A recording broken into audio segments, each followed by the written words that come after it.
I can't imagine someone who enjoys cars and building self-driving cars and figuring out where the future of cars is going to go and has broken every rule in building cars and somehow managed to have created just an amazing company.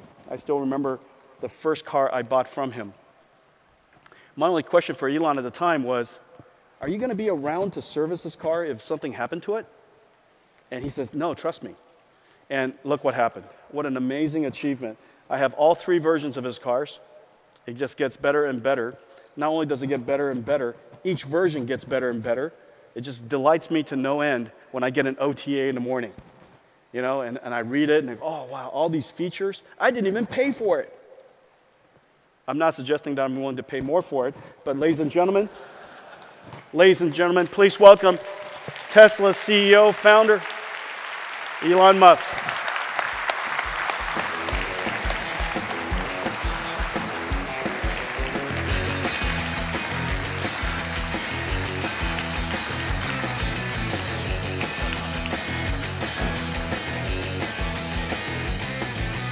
Elon, come on up. I've never seen anybody walk this slow. How are you? Good, how are you? Welcome, welcome. Guys, Elon Musk. Here, hi. You know, we made it a point not to rehearse anything, and so I just want to as a reminder, you're my last thing. Okay. Okay. Could you not ruin the whole thing? All right. All right. So remember now. Speaking of that, I think everybody would like to, before we get into all of the good stuff. Okay. And they want to go directly to the juicy stuff. Okay. Okay. And the juicy stuff is this. Look, you know, you were quoted as saying that artificial intelligence is more dangerous than nuclear weapons. And I said potentially. and well, it goes on. It goes on. And it does go on. You say that it's like summoning the demon. Could be. How do you rationalize the conflict between artificial intelligence, of course, deep learning that obviously is going to be very important to self-driving cars? How do you think through that? Well, I don't think we have to worry about autonomous cars because that's sort of like a narrow form of AI. And instantly, not something that I think is very difficult, actually. I think to do autonomous driving to a degree that's much safer than a person is much easier than people think. Yeah, right. Yeah, I think it's going to just become normal. Like it'll be like an elevator. Like they used to have elevator operators, and then we developed some simple circuitry to have elevators just automatically come to the floor that you're at, and you can just press the button. Nobody needs to operate the elevator.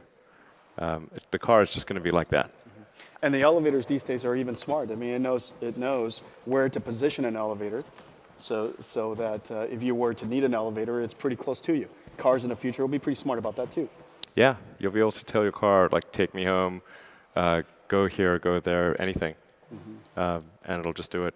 Now At an order of magnitude safer than a person.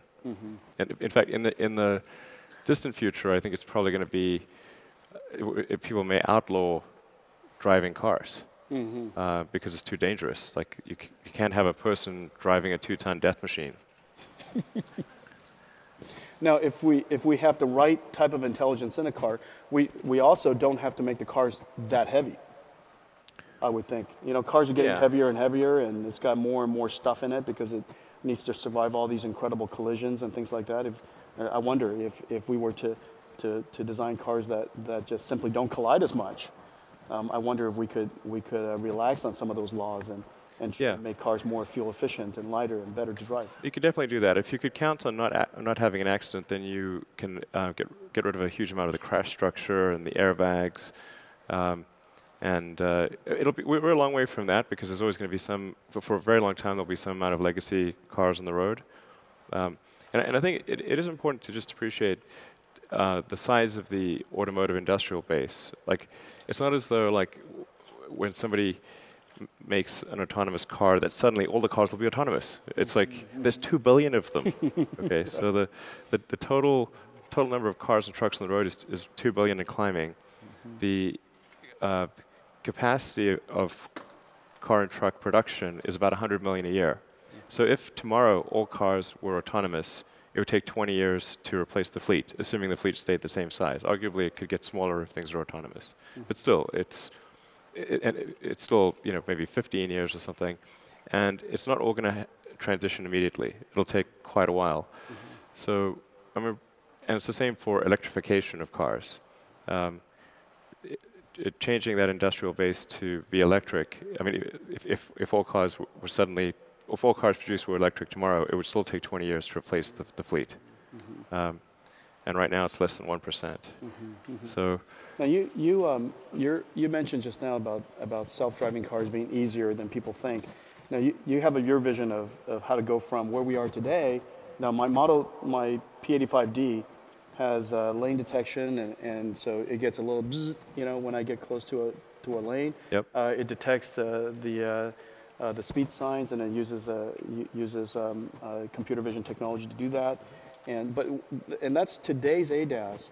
What is your roadmap? How is that different than other people's roadmap? How do you think about how to get to self-driving cars? Yeah, well, you kind of need the hardware foundation, the sort of sensor and computing foundation, and then you can keep uploading new software. At least you can with a Tesla because it's always connected. So the car that you have, you'll notice like the features are steadily improving. We now have active cruise control, so it'll use radar and camera fusion to track the car in front of you. It's also looking at with some of the things that are coming out. It looks at the brake lights, so it anticipates that the brake lights are active. It's going to get basically smarter and smarter, even with the current hardware suite. So the current hardware suite is 360-degree ultrasonic sensors that go up to about just over 5 meters. It's a forward camera and a forward radar. So we'll make, even with just that sensor suite, we can actually make huge progress in autonomy. We can certainly make the car steer itself on a freeway and do lane changes. It's really, autonomy is about what level of reliability and safety do you want? Even with the current sensor suite, we could make the car go fully autonomous, but but not to a level of reliability that would be safe in, say, a complex urban environment at 30 miles an hour, where the lane markings aren't there and children could be playing and things could be coming at you from the side. So in order to solve that, you need a bigger sensor suite, and you need more computing power. And I think what you're doing actually with the Tegras in the future is super interesting and will really be a big enabler for autonomous driving. So I think NVIDIA is doing really great stuff on that front. I appreciate that. Yeah. And so some of the challenges that you see, what are some of the technological hurdles and there's all kinds of researchers in the room, there are all kinds of engineers in the room. What are some of the technological hurdles that you think are really important for us to go tackle? Surely we're going to get to some better cruise controls on highways. But beyond that, what are some of the things that you would like us to go focus on to tackle for the car industry? Well, where it gets tricky is just the is that sort of urban environment around 30 or 40 miles an hour. So like right now, it's fairly easy to deal with, say, things that are sub 5 to 10 miles an hour, because we can do that with the ultrasonics. We can just make sure it doesn't hit anything. Right. Because you can always. Which is the right thing to do, largely. Yeah, why would you want to hit anything with your car? Yeah, exactly. So at 5 to 10 miles an hour, you can stop within the range of the ultrasonics. And then from, let's say, 10 miles an hour to, call it sort of 50 miles an hour, that area in complex suburban environments, that's where you can get a lot of unexpected things happening. Like, let's say there's a road closure or a manhole cover open, children playing is a big issue, bicycles. Once you get above 50 miles an hour and you're in kind of a freeway environment, then it also gets easier again. Like the set of possibilities is much reduced. So highway cruise is easy, low speed is easy, intermediate is hard. And so being able to recognize what you're seeing and make the right decision in the suburban environment in that 10 miles an hour to 50 mile an hour zone is the challenging portion. But I really think like it's. I mean, I almost, this may sound a little complacent, but I almost view it as like a solved problem. Like we know exactly what to do, and we'll be there in a few years. Right. Just like Mars. But that's kind of that's kind of the spirit of innovators. I mean, in a lot of ways, in your mind, you kind of see things solvable, or arguably solved, and a lot of it is really about getting there. Yeah, we'll take autonomous cars for granted in quite a short period of time. It's amazing how comfortable you get and how quickly you get comfortable with it. Now, what about government policies? Like, one of the things that I would like to do is I would just like to keep working on my email as I'm driving to work. Sure. You know, there's a 30. Some people do that already. Like I said, I would like to do it without breaking the law. Oh, yes. Okay. So where do you think government intervention falls in some of this stuff? Because, you know, obviously, if your car drives by itself and it does it even better than people, you would like it to drive by itself. But largely, the laws don't allow you to do that today. Right. Absolutely. So how do we cross that bridge, and how do you think about government intervention regulations? Right. So I think it'll be from the point at which a car is definitely safer than a person. There's probably at least another 2 or 3 years after that before regulators will allow that to be the case, because they will want to see a large amount of statistical proof that it's not merely as safe as a person, but much safer. So I think what you can do is you can run it in shadow mode, and essentially say, okay, this is what the computer would have done in all these circumstances, and was there a crash or was there not? Like, what are the false positives, false negatives, and then it's achieve a large population group, and then make a really clear statistical argument with the regulators, and then they're going to digest that, observe it for a while, see if they agree with it. And then I think they will, because the evidence will be overwhelming. Yeah, and the evidence is actually already quite overwhelming. That if you would have noticed a brake light in front of you on the highway and you didn't crash into it, rear-end collision, right, a lot of lives are saved. You know, ideally, hopefully, people don't overreact with this unknown technology, and prematurely regulate. No premature regulations. Well, I mean, regulate. That was a joke. I think when it comes to public safety, I think there's an argument for being, quite cautious and making sure that things are okay before there's a change. I mean, I don't think it's the case that right now there's a fully autonomous system and regulators are not approving it, that could really be a substitute for people, but there will be in a few years. Now, as we get more computerized technology into these cars, and this car becomes really a software-defined car. I mean, a lot of your engineers are software engineers. I mean, that's one of the great things about Tesla. You guys, right here in Silicon Valley, you're rich with software engineers, and you have that computer sensibility about architecting a computer properly, designing the software properly, designing the software for many generations of cars so it refines and gets better and better. And it has been getting better. I mean, the software, from the first time you sent me my Tesla to the now, it's just like, it's unrecognizable software. Right, big improvements. I mean, that's why the first thing we try to do is establish the hardware platform, make sure that we have the sensors and compute power. And so we do that first, even though the software is only taking advantage of a small percentage of the sensors and compute power. And then we do continuous updates to make the car more and more capable. And we're going to see a lot of that happen later this year. If I didn't have an announcement on Thursday morning, I would be saying a lot more, but yeah. The audience doesn't understand why they have to wait until Thursday morning. You tweeted it already. You're announcing you're going to do an OTA. What kind of announcement is that? I'm going to do an OTA on Thursday. That's like a new product announcement these days. It's just that, it's just saying that there's going to be a call on Thursday morning, and I'll describe what's going to be in version 6.2 for anyone who's interested. That's so awesome, though. I'm interested. I get excited every time I get an OTA. And it's, you know, one of the things that was really interesting is, in the beginning when we first built the first Tesla together, the Tegra in it, we thought was more than enough. And recently you said, can we just squeeze more performance out of that platform? And it just happened in literally 2 years.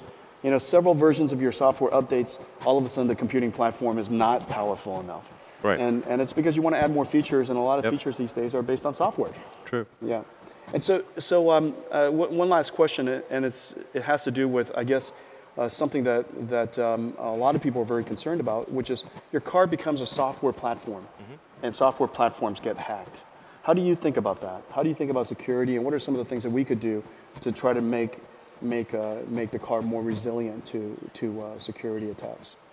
Yeah, I think that becomes really important when the cars are fully autonomous. I mean, the way the cars work right now, every system in the car, it's assumed, could actually have a mechanical failure of some kind, or a logic failure, a fundamental logic failure. So you can always overwhelm the braking of the car with your foot, and you can overwhelm the steering wheel with your hands.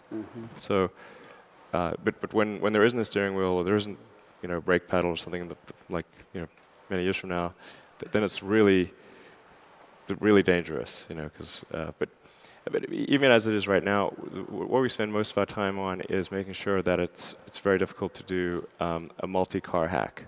Like if you have direct access to a car, just like if you've got direct access to a computer or even a conventional car, you can do a lot of things to it. But that's less of a concern than somebody being able to hack an arbitrary car or multiple cars. So that's what we focus our energy on, is making sure that in that ways it's a lot like a cell phone or a laptop.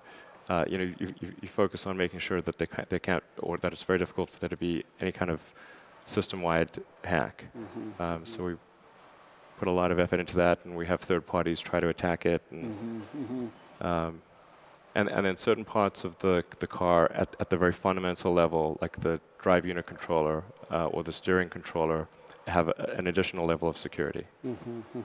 So somebody may be able to, you know, hack something that's cosmetic, but it's much harder to hack something that's actually physically dangerous. There's multiple levels of security. Yeah, and so this way, if you were able to penetrate maybe the infotainment system, it doesn't allow you quickly as a result of that. Right. I mean, it may display a funny message or something, but it would not. You would not be able to then control the steering or the motor. Yeah. Well, the future of cars is so exciting, and the work that you guys are doing are so exciting, and it's great to see you guys pioneering these computerized cars. I mean, a lot of people think about Tesla as the electric car, but I think it's obviously more than that. It's an electric car, but it's a whole computer platform on top of that. Yeah, I think Tesla's sort of the leader in electric cars, but I think we'll also sort of be the leader in autonomous cars, at least autonomous cars that people can buy. And I mean, if there's anybody who's interested in working on autonomous cars, we'd love to have you work at Tesla, by the way.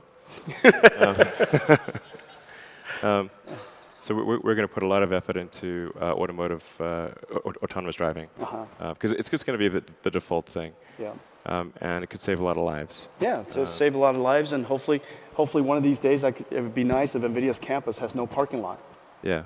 Right, that it drops us off and it meanders off to a place where the land's a little cheaper, and and parks a whole bunch of cars there, and when it's time to go home, we summon it to come. It will be extremely transformative, that's for sure. But yeah, I mean, when it comes to AI, I'm not really worried about sort of narrow AI like autonomous cars, or like a smart air conditioning unit at the house or something. It's more like sort of the deep intelligence stuff that is where we need to be cautious. I actually think there's many potential flavors of AI, and it's odd that we're so close to the advent of AI. Like it seems strange that we would be alive in this time. Well, come back every year. Come back every year, and you'll see the work that this group is going to do. I mean, there's so much deep learning work being done here. You have a lot of engineers here as well, and it's fantastic to see the whole community focused on advancing this field. And along the way, we're going to spin off a whole bunch of new capabilities, as you know, that's going to make cars just safer and more fun to drive, long before we have to get to essentially a self-driving car. There's going to be a lot of versions along the way that's just going to bring joy to a lot of people. Yeah, absolutely. I just hope there's something left for us humans to do. Well, I'm not going to let go of my steering wheel. You know, I've got mine on the craziness mode and Insane the sport mode, steering mode. Is that the way you have it? How do you get driven to work now? No, I drive half the time, actually. And which mode do you have it in? I always have it in insane mode. Yeah. All right. All right, Elon, thank you. All right.